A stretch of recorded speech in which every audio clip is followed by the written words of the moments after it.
Officials investigating the crash of an Airbus A320 in the French Alps Tuesday said they have been able to extract a usable audio recording from a battered black box recovered at the site, France's aviation security investigator BEA said Wednesday. "We just have been able to extract a usable audio data file," Remi Jouty told a news conference, adding that it was too early to draw any conclusions about the causes of the crash. The black box was being examined in Paris, with authorities listening to the pilot's words in the final moments before the accident. Detailed work will be carried on the file to interpret the voices and sounds that can be heard on the file, he said, adding that he expected to have more analysis of the voices in a matter of days. Earlier, French President Francois Hollande, German Chancellor Angela Merkel and Spanish Prime Minister Mariano Rajoy visited a makeshift rescue base near the Germanwings Airbus crash site Wednesday. Hollande and Merkel flew over the crash site to see the devastation for themselves, then met with rescue workers.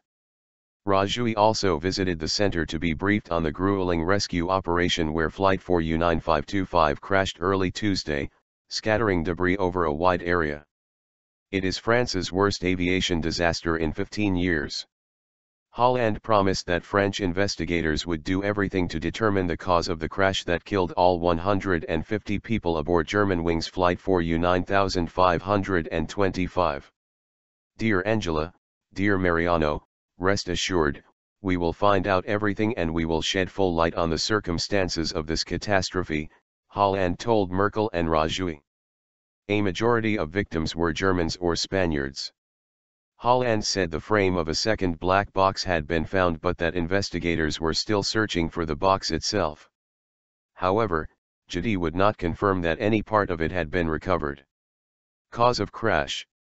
Investigators said the remoteness of the crash site meant it could be days before a clear picture emerged of Tuesday's tragedy, the worst air disaster in France in 15 years.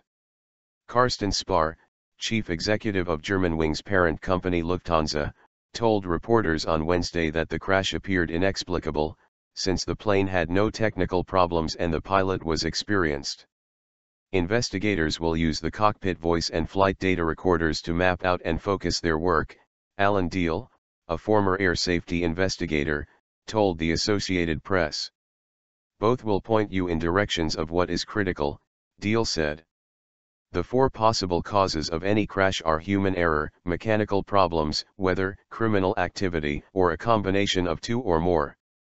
Deal said investigators will work backward, starting by eliminating what didn't happen.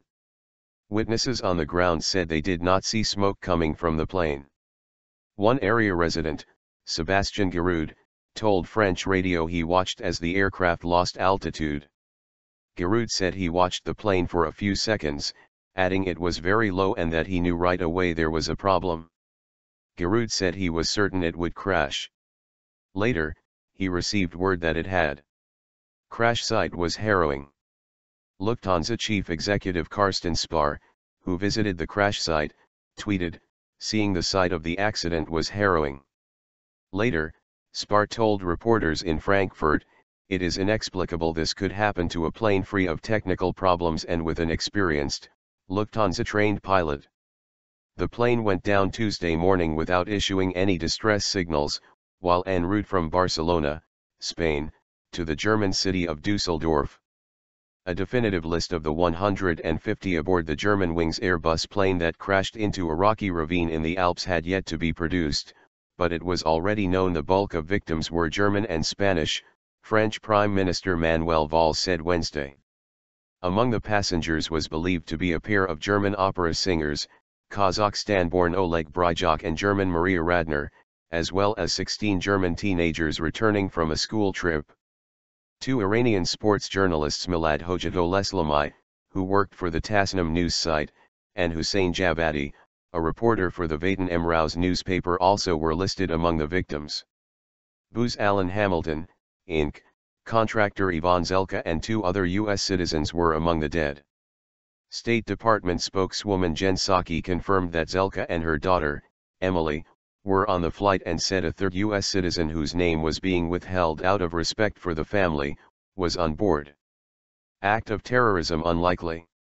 Lufthansa, the parent company of the budget subsidiary Germanwings, said it is treating the crash as an accident at this time, and cautioned that any immediate references to possible terrorism are speculative. French Interior Minister Bernard Cazeneuve said the fact debris was scattered over a small area of about 1.5 hectares showed the plane likely did not explode in the air, meaning a terrorist attack was not the most likely scenario. In Washington, the White House also said the crash did not appear to have been caused by a terrorist attack. Thomas Winkelmann, the airline's managing director, said radar showed the jetliner flying at 11,500 meters before entering a deadly 8-minute descent into the Alpes de Haute-Provence region, 100 kilometers north of Nice. He said radar contact was lost at 1,800 meters, and said the jetliner underwent routine inspection in Dusseldorf on Monday. The aircraft came down in a region known for skiing, hiking and rafting, but which is difficult for rescue services to reach. The base of operations for the recovery effort was set up in a gymnasium in the village of Saint-Les-Alpes. Winkelmann and others said land access to the snow-covered site is virtually impossible, and that rescue personnel reached the wreckage by helicopter. Recovery efforts are expected to last at least a week. Rescue helicopter pilot Xavier Roy, who is coordinating air operations, said, "When we go to a crash site we expect to find part of the fuselage. But here we see nothing at all." Dozens of rescue workers combed the crash site's steep mountainsides and a ravine as they looked for bodies. To meet with families. Leaders of France, Germany, and Spain also had planned to meet with family members in a makeshift chapel set up in a gymnasium, Hermit said. In Spain, flags flew at half-mast, meetings were cancelled and workplaces fell silent Wednesday as people mourned the 150 crash victims, including at least 51 Spaniards. Spain declared 3 days of mourning and King Felipe VI cut short his first state visit to France on Tuesday just minutes after it began when he heard news of the tragedy. U.S.